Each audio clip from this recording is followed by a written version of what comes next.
Hi, team leaders. Thank you so much for agreeing to be a team leader for a session during this year's essay judging day. I wanted to create a quick video that'll walk you through what you're going to see and give you some best practices for the day of. And hopefully this will leave you feeling very confident in what you have to accomplish. You and your team will get a group and it'll have your name on it as the leader. So this is Lexa's morning session as an example. And it'll have all the classrooms that we are hoping you will get through. And next to each classroom has the amount of essays. And I've done this so that you can prioritize your time. This having 30, I would recommend starting with that because as you get closer to the end, it's easier to fit in those 4 than it is 30 or 16. And I recommend the 30-30 method, which is 30 minutes of reading and 30 minutes of discussion. It's just a good way to pace out the hours. Obviously, for a classroom like this that has 30, that's going to be a little more challenging. But this class only has 4, you don't need the full 30, so you can make up for the time in those different ways. So this is my recommendation.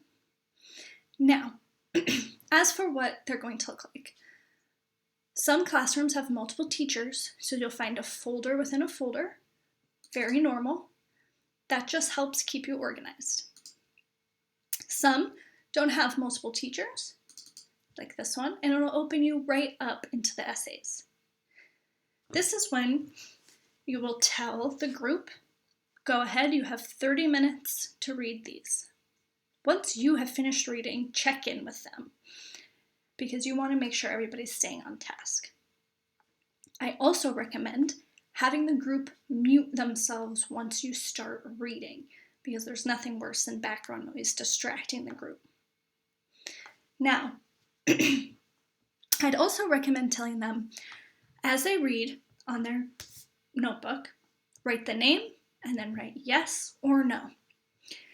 In previous years, we did allow for maybes, but this year we had a team of pre-screeners come in and eliminate those maybes and give you only the best and most eligible essays. So now we want your readers to be extra decisive, just yeses or nos.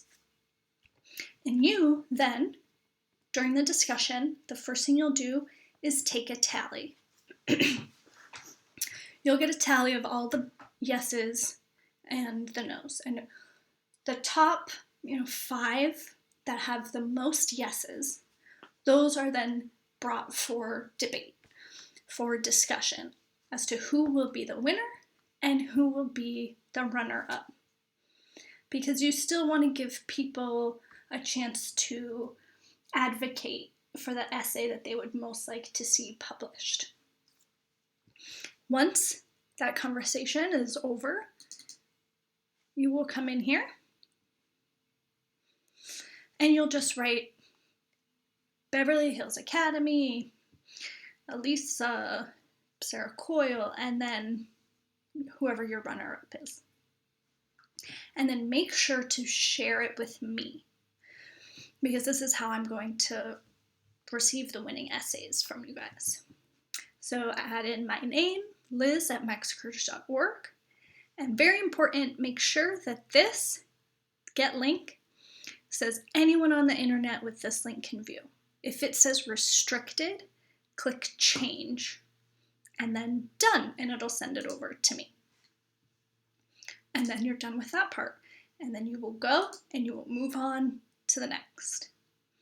Once you're all done, you can very politely send everybody off to the rest of their virtual lives and then shoot me an email letting me know that you're completed and any potential feedback that you got from the group so that we can make sure all of our future virtual events are even better. And I thank you. You have my cell phone number should anything arise, and I hope that it all goes smoothly.